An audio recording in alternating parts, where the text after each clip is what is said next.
కోతి మరియు మొసలి. ఒకానొకప్పుడు ఒక విశాలమైన నది పక్కన ఉన్న ఒక పెద్ద పండ్ల చెట్టు మీద ఒక ఉల్లాసభరితమైన కోతి నివసించేది.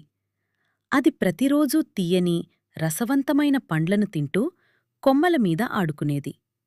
ఒకరోజు ఒక మొసలి నీటిలో నుండి పైకి వచ్చింది. ఆ దయగల కోతి కొన్ని పండ్లను కోసి కిందకు విసిరింది. ఆ ముసలికి ఆ రుచి బాగా నచ్చి మరిన్నింటికోసం ప్రతిరోజూ తిరిగి వచ్చేది. కాని ఆ ముసలికి అత్యాశ కూడా ఉంది. అది ఇలా అనుకుంది, ఈ పండ్లే ఇంత తీయగా ఉంటే కోతి మనసు ఇంకా తీయగా ఉండాలి. ఒకరోజు అది ఇలా అంది, ఓ మిత్రమా, నదికి అవతలి ఒడ్డు చాలా అందంగా ఉంది.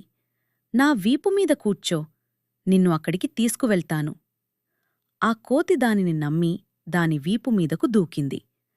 వారు లోతైన నదిలోకి వెళ్లారు. మధ్యలో మొసలి లోతుకు మునిగిపోవడం ప్రారంభించింది. ఆ కోతి భయపడి ఇలా అడిగింది, ఏం చేస్తున్నావు? మొసలి అంది, నేను నీ గుండెను తినాలనుకుంటున్నాను. కోతి ఆశ్చర్యపోయింది, కాని ప్రశాంతంగా, తెలివిగా ఉంది. అది వెంటనే అంది, అయ్యో, ఈ విషయం నాకు ముందే ఎందుకు చెప్పలేదు? నేను నా గుండెను చెట్టుమీద భద్రంగా ఉంచుతాను.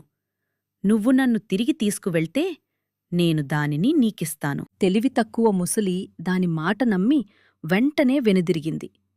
వారు నది ఒడ్డుకు చేరుకోగానే కోతి చెట్టుమీదకు దూకి పైకెక్కింది.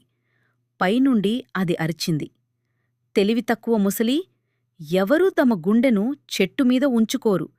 నువ్వు నన్ను తినాలనుకున్నావు, కాని నేను నిన్ను మించి తెలివిగా ప్రవర్తించాను. ముసలి సిగ్గుపడి నిశ్శబ్దంగా ఈదుకుంటూ వెళ్ళిపోయింది. కోతి తన చెట్టుమీద భద్రంగా ఉండి తెలివిగా నవ్వుకుంది.